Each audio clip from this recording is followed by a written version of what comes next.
চলতি মাসে জুনের শেষ দিকে চীন সফরের কথা রয়েছে। সে দেশের পিপলস লিবারেশন আর্মি পিএল এর আমন্ত্রণেই তার এই আনুষ্ঠানিক সফর করার কথা রয়েছে।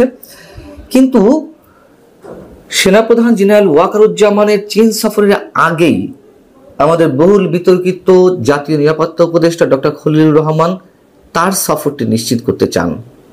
কেন সেনাপ্রধানের চীন সফরের আগেই বেইজিং সফরে যেতে চান ডক্টর খলিলুর রহমান, সে বিষয়ে অবশ্য নিশ্চিত করে কিছু জানা যায়নি।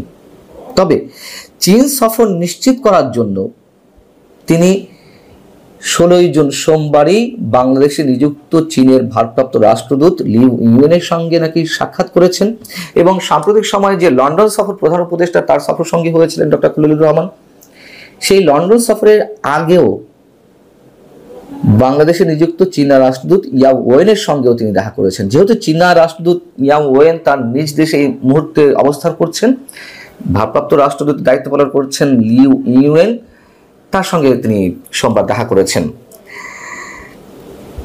সেনাপ্রধানের সফরের আগে ডক্টর খলিলুর রহমান কেন চীনে যেতে চান সেই বিষয়ে নিশ্চিত না হওয়া গেলেও মোটামুটি তিনি চীনে কেন যেতে চান সে সম্পর্কে দুটি ধারণা পাওয়া গেছে।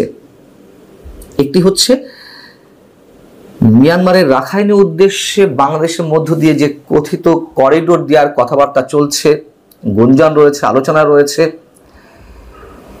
সেই বিষয়ে চীনের মানসিকতা কি এটি তিনি বোঝার চেষ্টা করতে যেতে যাচ্ছেন। যেহেতু রাখাইনে চীনের ব্যাপক মোটা অঙ্কের বিনিয়োগ রয়েছে, মোটা অঙ্কের অর্থের বিনিয়োগ রয়েছে, একই সঙ্গে রাশিয়া রয়েছে, ভারতের রয়েছে, তো করিডোর দেওয়ার আড়ালে মার্কিন স্বার্থ বাস্তবায়ন বা যুক্তরাষ্ট্রের যে আধিপত্য কায়েম হবে, যেগুলো গুঞ্জন রয়েছে, সেটি তো নিশ্চয় চীন ভালোভাবে নেবে না এবং চীন তখন কোন ধরনের ভূমিকা অবতীর্ণ হয় সেটি বোঝার চেষ্টা নাকি করতে যেতে চাচ্ছেন ডক্টর খলিলুর রহমান। এবং একই সঙ্গে সেখানে পাকিস্তানের সামরিক গোয়েন্দা প্রধান লেফটেন্যান্ট জেনারেল আসিম মালিকের সঙ্গে যেন দেখা হয়, সাক্ষাতের বিষয়টি নিশ্চিত করা যায়, সে বিষয় নাকি দেনদরবার করছেন ডক্টর খলিলুর রহমান। এবং আমরা তো জানি আসিম মালিক সাম্প্রতিক সময়ে বা মাঝে একবার ঢাকা এসেছিলেন, এরকম তো গুঞ্জন রয়েছে, কার কার সাথে বৈঠক করেছেন।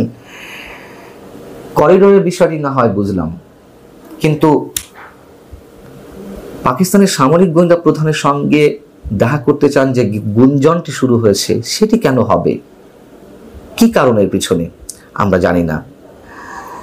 আর গত 6 জুন ঈদের আগের দিন জাতির উদ্দেশ্যে আমাদের প্রধান উপদেষ্টা যে ভাষণ দিলেন, সেই ভাষণে যে তিনি মন্তব্য করলেন মানবিক করিডোর দেওয়ার বিষয়ে কোনো ধরনের কোনো আলোচনা কারোর সঙ্গে হয়নি এবং এই বিষয়টিকে তিনি গুজব বলে উড়িয়ে দিলেন, গুজবকারীদের তিনি প্রতিহতে ঘোষণা দিলেন। আমরা বিশ্বাস করতে চাই যে এরকম কিছু হচ্ছে না বা হবে না, কিন্তু সরকারের মধ্য থেকেই যে নানান ধরনের বিতর্কিত মন্তব্য এসেছে, পরস্পর বিরোধী বক্তব্য এসেছে, পররাষ্ট্র উপদেষ্টা, জাতীয় নিরাপত্তা উপদেষ্টা, প্রধান উপদেষ্টা, প্রেস সেক্রেটারি, ইভেন আমাদের প্রধান উপদেষ্টা, সেই জায়গা থেকে আমরা তো ডক্টর মোহাম্মদ ইউনূসের উপরে আস্থা রাখতে পারি না, কোনোভাবেই না, সেটি রাখার কোনো অবকাশ নেই। আমরা ধরে নিলাম যে আমরা গুজবে বিশ্বাস করছি, আমরা আমাদের মধ্যে গুঞ্জন চালাচ্ছি, সেনা প্রধান বা সেনা বাহিনী তো আর এসব গুঞ্জনে কান দেওয়ার কথা নয়। সেনা প্রধান কেন একেবারে সুনির্দিষ্টভাবে বলবে যে নো ব্লাডি করিডোর? তার কাছে কি তথ্যের অভাব আছে? নিশ্চয়ই এমন কিছু হয়েছে এবং অবশ্যই আমাদের স্বাধীনতা সার্বভৌমত্বের জন্য সেটি হুমকি, যে কারণে সেনাপ্রধান সেই কথাগুলো বলেছেন অফিসার্স অ্যাড্রেসে। যদিও 7 জুন থেকে অর্থাৎ জাতির উদ্দেশ্যে যে ভাষণ দিলেন 6 জুন আমাদের প্রধান উপদেষ্টা, তারপর থেকে করিডোর ইস্যুটি বেশ ধামাচাপা পড়ে গিয়েছিল। তারপরও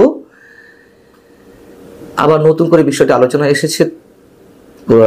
জাতীয় নিরাপত্তা উপদেষ্টা যে চীন সফরে যেতে চাচ্ছেন, এটিকে কেন্দ্র করে আবার তিনি লন্ডনে গিয়ে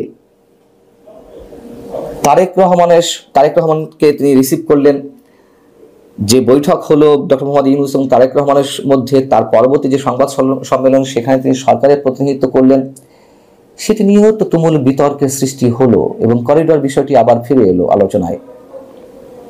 তার কারণ এই করিডোর ইস্যুকে কেন্দ্র করে বিএনপি এর বিরোধিতা করেছিল এবং ডক্টর খলিলুর রহমান যে নিজে এখানে মুখ্য ভূমিকা পালন করছেন তার পদত্যাগ দাবি করেছিলেন। তিনি বিদেশি নাগরিক, তিনি সহ আর 2 উপদেষ্টা, ছাত্র উপদেষ্টাদের তিনি বিএনপি পদত্যাগ দাবি করেছিল।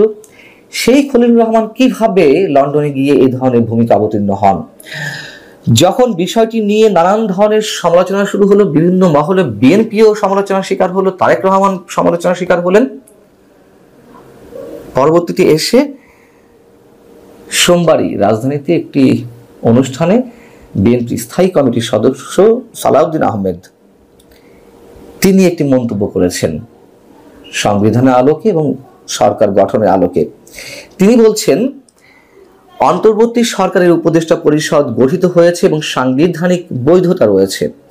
আর্টিকেল 106 অনুসারে সুপ্রিম কোর্টের অ্যাডভাইজারি রুল অনুসারে এই সরকার গঠিত হয়েছে।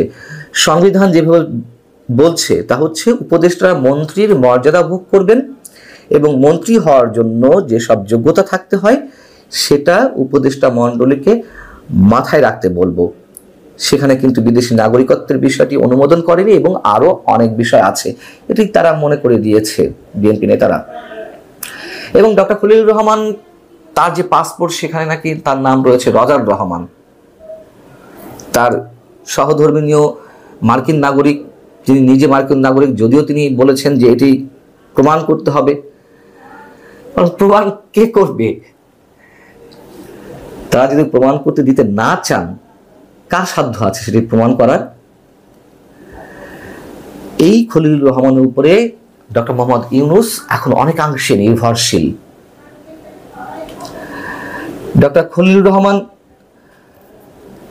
তিনি 2 মাসের মাথায়, প্রথমে তিনি নিযুক্ত হলেন রোহিঙ্গা বিষয়ক হাই রিপ্রেজেন্টেটিভ হিসেবে। 2 মাসের মাথায় তিনি এতটাই আস্থাভাজন হয়ে গেলেন ডক্টর মোহাম্মদ ইউনূসের যে জাতীয় নিরাপত্তা উপদেষ্টা পদও বাগিয়ে নিতে পারলেন।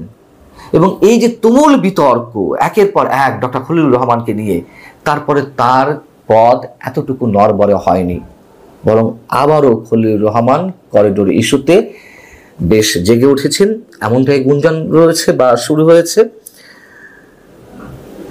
আমাদের যা কিছু আমরা দেখছি আমাদের চোখ দিয়ে, নিশ্চয়ই তার বাইরে অনেক কিছু ঘটছে। এই যে বলছিলাম যে বিশ্বাসহীনতার জায়গা থেকে, আস্থাহীনতার জায়গা থেকে, সরকারের উপর, প্রধান উপদেষ্টার উপর থেকে, এবং এইগুলো